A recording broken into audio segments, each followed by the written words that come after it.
people, it's your girl Adeola, and we are back to square one in Nigeria as a group in northern Nigeria, the Adeola youth, gave Igbo people an ultimatum of 3 months to leave the northern part of the country. All Igbos currently residing in any part of northern Nigeria are hereby served notice to relocate within 3 months, and all northerners residing in the east are advised likewise. Now, when the story got out, many people condemned this declaration. A lot of politicians, including politicians in northern Nigeria, they condemned it. So in another video, the declarers of the declaration went back on their words. I think it is high time for us to come together and work on achieving one Nigeria. We need to work together as a nation, and we must make this country work. So, before we go on, this is a very sensitive issue in Nigeria. So let me start by apologizing because, you know, I know a lot of people will not like what I'm about to say. So if you are not open-minded, my brothers or my sisters, please, you can just turn off this show right now. I promise I will not be upset. I already know some people will call me prostitute. And they will abuse me in the comments. That is fine. So if you cannot stomach some things, please don't watch. But if you're still watching, you need to be open-minded and let's reason together. Nigeria is getting close to where we were about 50 years ago, just before the Civil War happened, right in our very eyes. History is about to repeat itself. Hate messages is circulating everywhere. Agitations in different parts of the country. And this happened back then. And you know what? No one ever thought at that time that it would lead to a full-blown war. And of course, they didn't know that more than 2 million people would be slaughtered or starved to death. No one ever thought that pictures like this would come out of Nigeria or videos like this will come out of Nigeria. Nobody saw it coming. I'm just trying to say that a lot of people that want Nigeria to divide, no one really knows what would happen when Nigeria divides, okay? Thousands of people became refugees in neighboring countries, but the worst part of what happened at that time is that we have refused to learn anything from this tragedy. We didn't deal with what happened,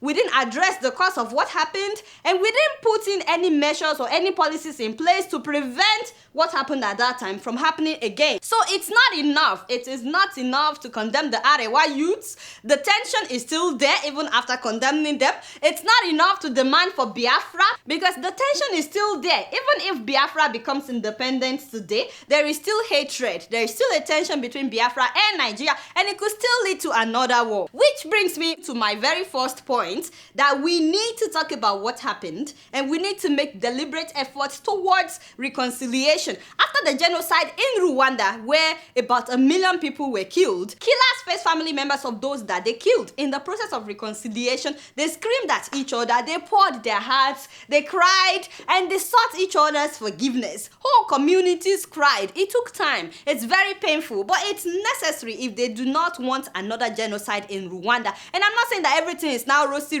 or everybody is happy, but at least there has been some healings. But in Nigeria, we pretend as if this did not happen at all, as if it doesn't matter. I don't even know if they teach this in schools anymore. Now look at what is happening today because we ignored the issue. Many people were not even alive when it happened, but the seed is planted in them. The hatred continues. Ignoring something doesn't make it go away. If we don't acknowledge it, we would not learn from it and it could repeat itself. Besides reconciliation, by the way, we need to honor the memory of those that we lost. There should be museums documenting what happened, not just the one in Umuahia, but there should be nationally recognized historical sites honoring those that we lost on both sides. All the names of the victims should be written on the wall, if not all, because we probably cannot remember all, but at least the ones that we can remember, it should be documented, you know, like they did after 9/11, the 9/11 sites or the Holocaust Memorial Museum. If we have pictures, even bones of victims, yes, we can have all this in the museum. Look at Rwanda, and I know I keep coming back to Rwanda. They kept the bones of those who died in the genocide. When people see something like this, they don't want to start another war because they realize revenge will not bring back those that are dead. We should interview those who were alive at that time. Let them share their stories. Let them tell their stories. It should all be documented. You know, there should be documentaries. There should be more movies. There should be more books written about this issue. That is how the dialogue can begin. again and the healing as well. And my second point is that Nigeria needs to address the cause of what happened at that time. Why does a group feel marginalized? Instead of just condemning what the Arewa youth said, and instead of just saying that Biafrans should go and sit down, and instead of demanding for Biafra, why don't we address the cause? And lastly, why don't we put in place policies and practical steps that would make everybody feel inclusive? Now let me talk about something that would be like a long-term solution, and this has to do with northern Nigeria. And it is very easy for my brothers and sisters in the north to take this wrongly, but please know that I don't mean this in a derogatory way at all. Northern Nigeria needs to invest more in education. It is very, very, very important. Yes, there are millions of educated northerners in Nigeria, but the illiteracy rate in northern Nigeria is alarming. Have you guys seen the statistics compared to other parts of Nigeria? It shouldn't be like this. Not only is the illiteracy rate in northern Nigeria worse than other parts of the country, but there are reports that the illiteracy rate in northern Nigeria is among the worst in the world. That is serious. That is inconceivable. This is the giant of Africa. How can we have one of the highest literacy rates in the world at the giant of Africa? I know that some of you are asking, what does education have to do with reconciliation? Well, while an educated person is thinking about development, you know, a doctor is thinking about how to save lives, an engineer is thinking about what to build, what to construct to help lives, a nurse is thinking about how to save lives. An uneducated person, it is very, very easy, especially young people, when they are not educated, it is easy for them to be recruited into terrorist organizations. I'm not saying that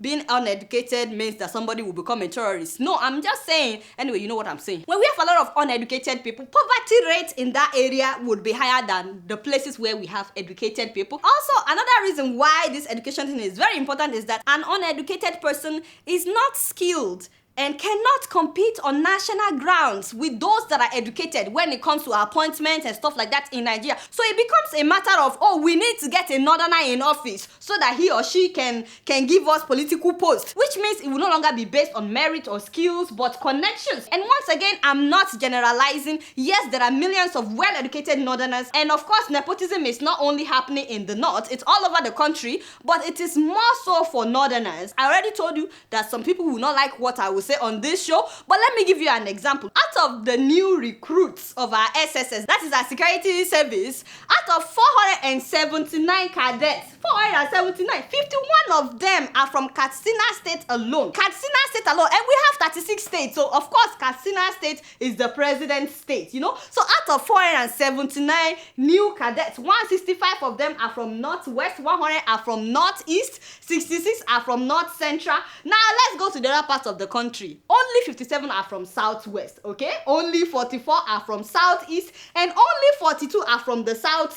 You know, this means that 331 cadets are from the northern part of the country, while only 148 are from the other parts of the country. Now tell me how people from other parts of the country will not feel marginalized, especially when we know the education level, when we know the illiteracy rate in different parts of the country. This is a real issue, and ignoring it will not make it go away. Our leaders need to stop nepotism. They need to make sure that people are well educated so that people can compete equally, because nepotism is one of the things that are fueling the divide in Nigeria, the separation, the disunity. So people need to be educated so that appointment will no longer be based on who you know or connections, but it would be based on merit. Besides reducing poverty rate and likelihood of people joining terrorist organizations, education will also help people to get rid of myths and mentality like, oh, I'm more important than this person. For example, gender equality is still very lacking in northern Nigeria, and I know I'm coming hard on northern Nigeria today, but it is very important. It is because I love you. Because when you see women as of less value, these are women that speak the same language as you, it becomes very easy to see people of other ethnicity as of less value as well, which is why more women from northern Nigeria need to be educated. It will put an end to, you know, some people treating women as if they are properties, as if they have no voice, like their opinion doesn't matter. It's like some men are afraid of women being educated and empowered. It's like they feel threatened if their women are educated or exposed. And we wonder why northern Nigeria is the most poverty-stricken part of the country. When you educate a man, you educate an individual, but when you educate a woman,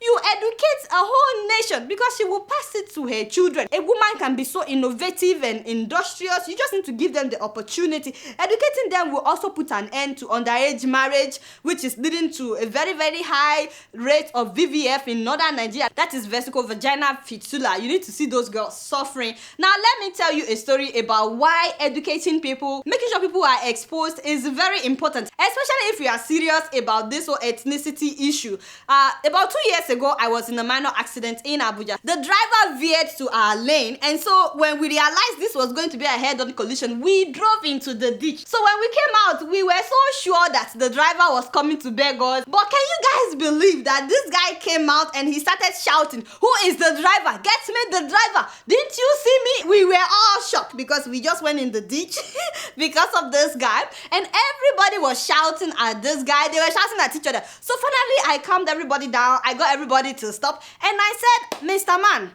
why don't you tell us what you think happened here?" And the guy looked at me and he said, "I don't talk to women." Father! Yes, of course, I'm born again. Yes, I'm born again. I'm saved and sanctified, filled with the Holy Ghost. But at that particular moment, my people, I told God, I had to tell God, I was like, "God, just give me 1 minute. Just 1 minute, I'll be right back." What do you mean I was ready for a fight? I said, what if I was the one driving? What if I was the only one in the car and this accident happened? You would not talk to me? I was ready for a fight, yo. Everybody started begging me. They were like, "Adeola, oh, it's not worth it." I had never ever experienced something like that ever in my life. I said some things to him that day that he would never forget. And I'm very sure that no woman has ever talked to him like that, because he later wanted to tell his side of the story like I asked him earlier. But you know, I was really disturbed that day by the level of ignorance that a man that looked educated, and of course I told him, I said, "You just look educated, obviously you are not," that a man that looked educated would say, "I don't talk to women." This is why education and exposure is necessary, very, very necessary, because how do you dialogue with someone who already doesn't see himself as equal to you? And if you don't see women as equal, how would you see people of other ethnicity as equal? Although I'm very sure that if I was a minister and he needed a contract, he would talk to me.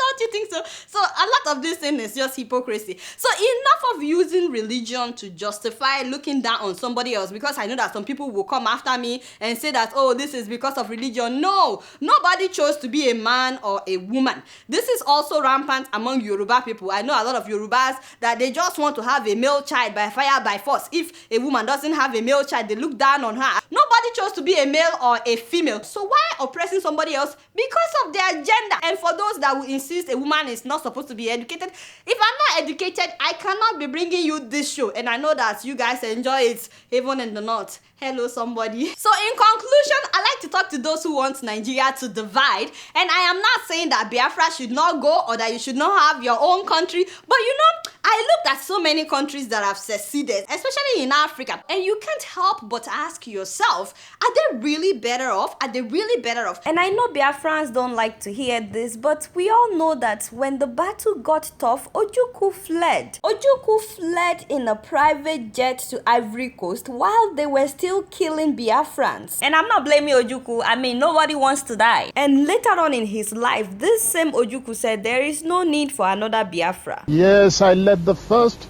one. I led proudly the first one. I don't think a second one is necessary. We should have learned from that first one. Otherwise, the dead would have been to no avail. Everyone only knows the beginning of war. No one really knows how many people will die, especially children. If war breaks out today, Nigerians will become refugees in Ghana, in Kenya, in Cameroon, in South Africa. By the way, they just gave us another notice that Nigerians should get out of South Africa. I don't know if you've been following the news. So I'm sure that this does not represent the opinion of all South Africans, but some South Africans don't really like Nigerians especially. So all these countries, by the way, they have their own stuff that they are dealing with. Now, the ridiculous thing is that we are fighting each other based on something that we have absolutely no control over. All my Biafran people, how many of you decided that you would be Igbos in this life? You just woke up one day and they told you that you are Ndigbo, okay?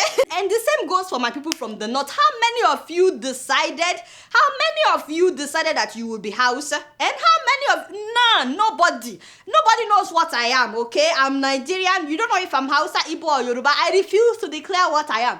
But I did not choose whatever I am. I'm just Nigerian. So nobody had control over their ethnicity. Nobody had any control over the geographical location of their birth or their parents' birth. Yet, we base decisions on this thing. In fact, we kill each other based on this thing. I'm not sure if you guys have noticed, but those at the top, the organs at the top that are stealing our money, they don't discriminate. They don't. They get along very well. As they share the national cake, they get along very well. It is those of us, the common people, we are the ones killing ourselves. And the sad thing, people that are not from Nigeria, they laugh at us because when they look at us, they cannot tell the difference.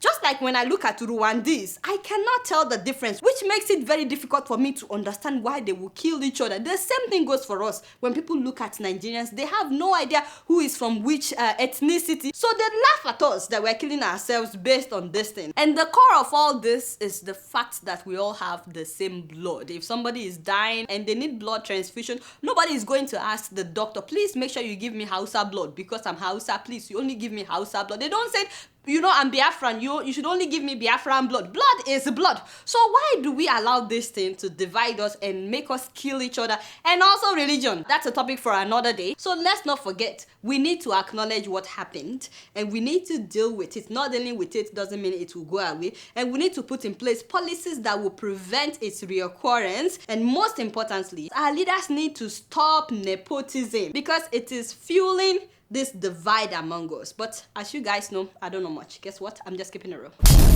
Moving on to Kenya, nurses have been on strike for about 2 weeks now because of a pay dispute with the government, and they vowed to continue with the strike until the government signs their 40 billion shillings collective bargaining agreement. Meanwhile, the Salaries and Remuneration Commission said this is unrealistic, unaffordable, and cannot be implemented. So the Kenya National Union of Nurses said that they had already negotiated and that they came to an agreement with the government, but now the government is refusing to sign the deal. Meanwhile, patients are being sent away from some hospitals and people are already dying. At least 10 people have died. And some patients that remained in the hospital are left unattended too. Doctors are focusing on the critical cases, and the maternity wards have now become chaotic because doctors are saying that they are not able to function without nurses in the delivery rooms. So they've been advising expectant mothers to go to private hospitals. Now, the second largest mental health hospital, that is Port Reitz Hospital, was also forced to discharge all its patients. Imagine all the mentally challenged patients have been discharged because it was forced to shut down. So we'll continue to update you guys on that. Meanwhile, still on Kenya, a 7-story building collapsed in an eastern suburb of Nairobi. Apparently, occupants were told to evacuate when the building cracked,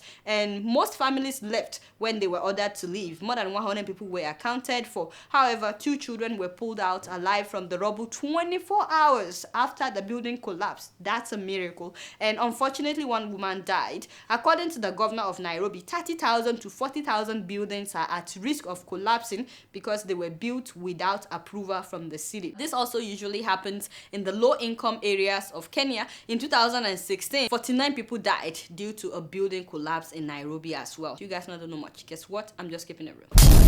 My first shout out of the day goes to my brother God Afolabi from Texas. He just finished high school and I'm telling you, the guy is so tall. I look at him like this. When I stand next to him, I said, Father, he's so tall. And of course, we're so proud of you. And yes, his mom and dad are so proud as well. By the way, his mother does engagements. If anybody is looking for somebody to do engagements, I'll just chip this right there. She's my sister in the Lord. I can connect you. Just call her. She's very, very, very good. They call her Arike Akomalele. So she's very, very good. Yeah, good. This guy is starting college this fall at Kalamazoo College in Michigan. And we are so proud of you. Keep it up, bro. And also, a few weeks ago, I got to attend graduation ceremony at Columbia University Graduate School of Journalism. And of course, Nigerians represented. Give it up for my sister, Ese Olumense. Yes, the daughter of the popular Nigerian columnist Solana Olumense. Yes, of course. Ese got her MS in journalism with concentration in investigative journalism. Hello, somebody. And she is so fun. She is so fun. And of course, mommy and daddy were so proud. Also, please give it up for my brother from another mother, Jibola Hamzat. That is my personal person. Yes, he's the features editor at the Guardian newspaper. So he also got another master's degree in journalism with concentration on data journalism. So congratulations, my brother. But you know who got the loudest cheer that day? A lady from Zimbabwe. Her name is Tanya Titi Unyanti. I'm telling you, when they called this lady, all of a sudden, all the Zimbabweans in the house, they were sitting together in one place. They got up at the same time, screaming at the top of their lungs. People were shocked. Everybody started looking like, what happened? What happened? What? It was crazy. It was wonderful. I'm so proud of all the graduates, and people have been accusing me that I only do shout outs for Africans in America. I need to go beyond America. Go to London. My people in London are doing big things. So next week, let's go to London. They are doing big things in London. You guys don't know much. Guess what? I'm just keeping it real. Growing up in Kenya, my sister and I were very close. But like any sisters, we fought a lot. She always got new clothes, and I always got hand-me-downs. Now, she's putting her children through school in Kenya. We still fight sometimes, especially when I send money for the kids. I tell her, buy some clothes for the younger one, and we both laugh. With nearly 500,000 locations, our app and online, this is moving money for better. Alright, y'all, it's been real, and I'm keeping it real right up in here. Don't forget to follow me on Facebook, Twitter, and Instagram. Until next week, I'ma see y'all later. Peace.